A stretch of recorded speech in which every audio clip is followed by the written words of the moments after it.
Hello students, good morning and welcome back to standard 9th. We are in chapter number 6 now, lines and angles. आज मैं 9th standard में chapter जो 6 है उसका जो chapter है लाइन्स एंड एंगल्स, जो बहुत ही इंपॉर्टेंट चैप्टर है, उसका एक वीडियो भेज रहा हूँ जो इंट्रोडक्टरी पार्ट से है। तो इस वीडियो को बहुत अच्छी तरह से समझ लेना क्योंकि उसके ऊपर से ही सारे सम सॉल्व करने हैं। इन शॉर्ट ये आपका इंट्रोडक्टरी पार्ट आपको बहुत ही क्लियर हो जाना चाहिए क्योंकि वो मेन कंसेप्ट है इस चैप्टर का, तो उसको बहुत अच्छी तरह से ध्यान से समझिए।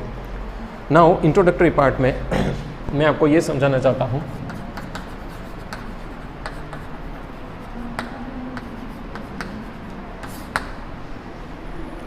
कि सबसे पहले तो जो आपने देखा है वो लीनियर पेयर्स। लीनियर पेयर के अंदर अगर दो ऑपोजिट रेज और ये दो एंगल का एक कॉमन आर्म है जो यहां से वो कट करता है, तो जो दो एंगल फॉर्म होते हैं, मानो कि आपने एक स्ट्रेट लाइन ड्रॉ की जो 180 डिग्री है, वहाँ से आपने एक रे खींचा जो यहाँ तक है और वो बनाता है 180 degree, then this is called linear pair. ये आपको पता होगा लीनियर पेयर कहा जाता है और लीनियर पेयर के दो एंगल्स का टोटल हमेशा 180 ही होता है, ये आपको पता है। तो लीनियर पेयर का कॉन्सेप्ट बहुत इंपॉर्टेंट है बच्चों। यहाँ पे बहुत सारे सम्स है लीनियर पेयर के बेस के ऊपर, तो याद रहे linear pair is constructed on a straight angle. Straight angle के ऊपर वो लीनियर पेयर बनती है जब उसको कोई एक रे इस स्ट्रेट एंगल को यहाँ तक पॉइंट को छूता है, तो जो दो एंगल्स बनते हैं वो लीनियर पेयर कहा जाता है। I think this is very much clear to you now. This is my first point of this chapter. Now second point ये है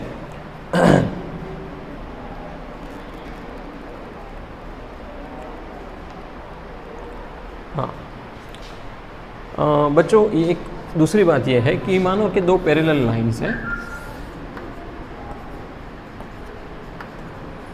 इसको जो ये लाइन कट करती है उसको हम ट्रांसवर्सल कहते हैं। We called it as a transversal. तो ट्रांसवर्सल जब हम जिसको कहते हैं, तो ट्रांसवर्सल में टोटल 1 2 3 4 5 6 7 और 8 टोटल 8 एंगल्स फॉर्म होते हैं और हमने लोअर ग्रेड्स में ऑलरेडी इसके बारे में पढ़ लिया है। इसलिए एंगल्स में जो कॉरस्पॉन्डिंग एंगल्स है, इंटीरियर ऑपोजिट एंगल्स हैं, उसके बारे में मैं डिटेल में बात नहीं करूँगा क्योंकि ऑलरेडी आप पढ़ चुके हो। लेकिन ट्रांसवर्सल कट होने से जो इंटीरियर एंगल्स फॉर्म होते हैं, this are two interior angles on the same side of transversal. तो ट्रांसवर्सल के सेम साइड में ये जो दो एंगल फॉर्म कर रहे हैं वो इसको इंटीरियर एंगल कहा जाता है। तो इन दोनों का टोटल हमेशा ये एंगल और ये एंगल का टोटल 180 डिग्री ही होता है। तब अगर वो 180 डिग्री हुआ तो ही वो दो लाइन पैरेलल होती है,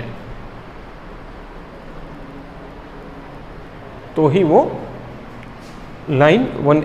वो पैरेलल लाइन बनती है। That is the next point. तो this is also a point to be remembered, क्योंकि जब भी आप इसके सम सॉल्व करेंगे तो आपको ये पॉइंट और ये कॉन्सेप्ट दिमाग में होना चाहिए।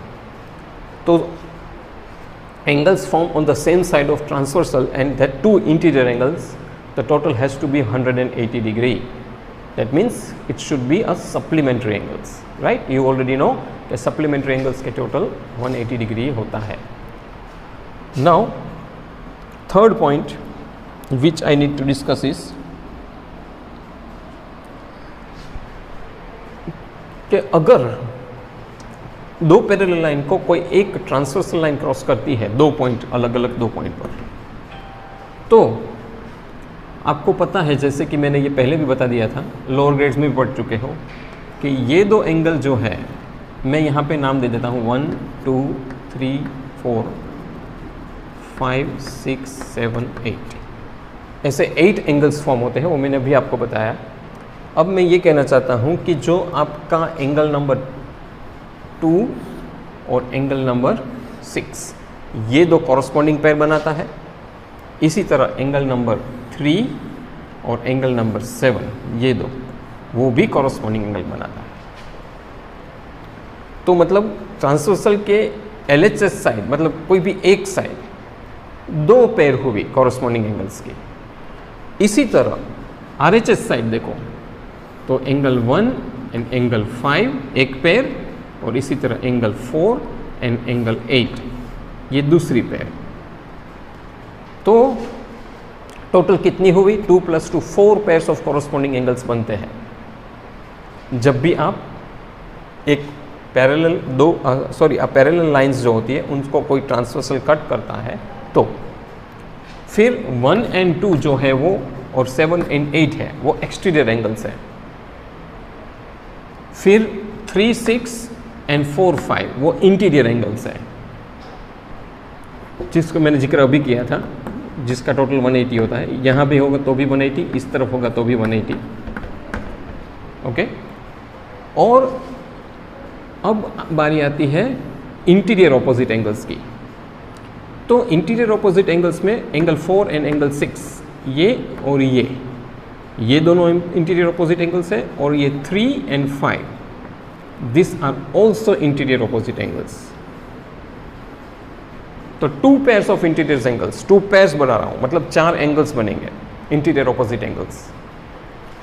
तो ये पूरा आपको दिमाग में होना चाहिए। हालांकि हम लोअर ग्रेड्स में ऑलरेडी ये पढ़ चुके हैं, तो कोई बहुत नया पॉइंट है ही नहीं है, मैंने आपको जस्ट रिफ्रेश किया है लोअर ग्रेड्स का, तो ये आपके दिमाग में ज़रूर होगा। Now point number 3। Point number 3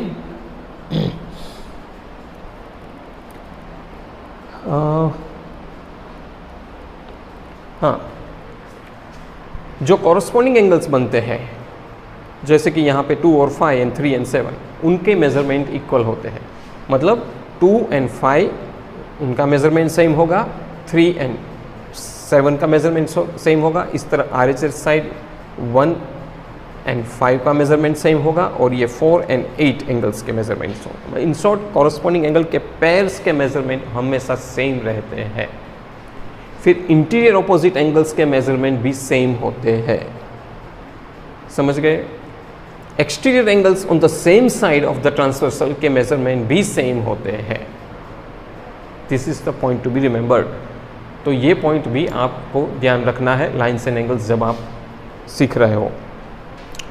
now next point is,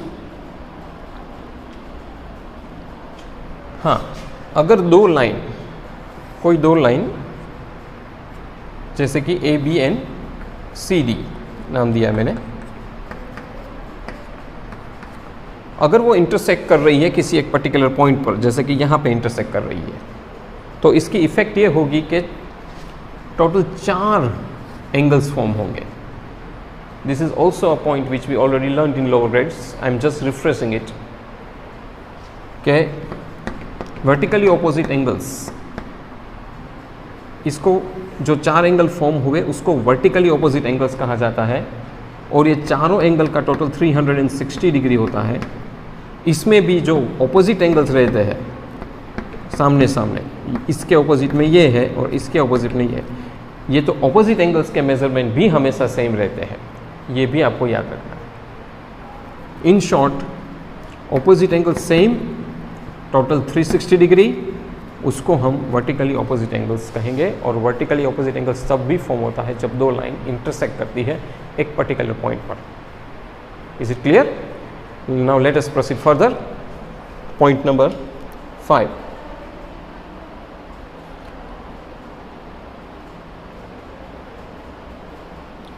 हाँ,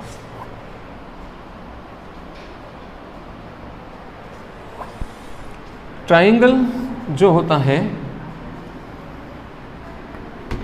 उनके इंटीरियर 3 एंगल का टोटल हमेशा 180 डिग्री होता है। This also you already know, तो ये बहुत डिटेल में जाने की ज़रूरत नहीं है।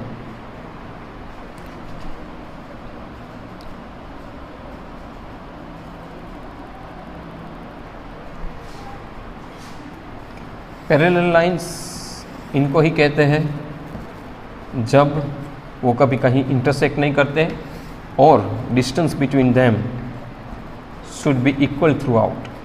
जहाँ तक आपने लाइन बनाई है, दो लाइन के बीच के डिस्टेंस हमेशा सेम रहेगा, उसको हम पैरेलल लाइंस कहेंगे। That also you know.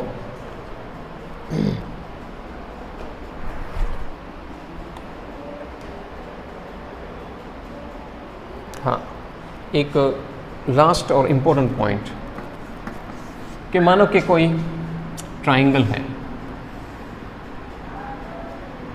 उसका कोई भी एक लाइन में एक्सटेंड करता हूँ यहाँ तक, इस लाइन को यहाँ पे एक्सटेंड करता हूँ और इस लाइन को यहाँ पे एक्सटेंड करता हूँ, तो वो एक्सटीरियर एंगल्स फॉर्म होते हैं। ट्राइंगल के ये 3 एंगल हैं वो इंटीरियर एंगल्स हैं, लेकिन यहाँ पे वो एक्सटीरियर एंगल बनाता है, यहाँ भी एक्सटीरियर एंगल बनाता है, यहाँ भी एक्सटीरियर एंगल बनाता है। तो एक ट्राइंगल में 3 इंटीरियर एंगल्स और 3 एक्सटीरियर एंगल्स बनते हैं। तो पॉइंट ये है कि जो एक्सटीरियर एंगल का जो मेजरमेंट होता है वो मेजरमेंट उसके इंटीरियर ऑपोजिट एंगल्स के 2 जो एंगल्स होते हैं, ये इंटीरियर ऑपोजिट एंगल्स, इसको देखो ये एक्सटीरियर एंगल है तो इनके इंटीरियर ऑपोजिट एंगल्स ये 2 हुए, तो उन दोनों का टोटल करेंगे तो वो एक्सटीरियर एंगल से बराबर ही होता है। In short, sum of 2 interior opposite angles is equal to exterior angle. वही चीज़ यहाँ पे होती है, ये एक्सटीरियर एंगल है, उनके 2 ऑपोजिट एंगल्स ये 2 हुए, सॉरी ये 2 हुए, तो इन दोनों का total is equal to this.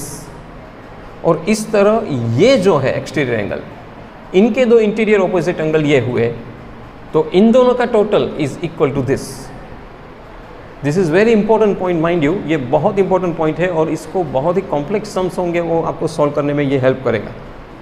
तो जो पूरा लाइंस एंड एंगल्स है उसका जो मेन इंट्रोडक्टरी प्राइमरी पार्ट था वो आज मैंने समझाया। इस वीडियो को ठीक से देख लेना और कोई डाउट हो तो मुझे ज़रूर ग्रुप में भेजना। और हाँ, इसको स्टडी करना और जो कुछ मेन पॉइंट्स है आपके NCERT टेक्स्ट बुक 9 वो आप अपनी नोटबुक में नोट डाउन कर लेना। Thank you very much for listening me.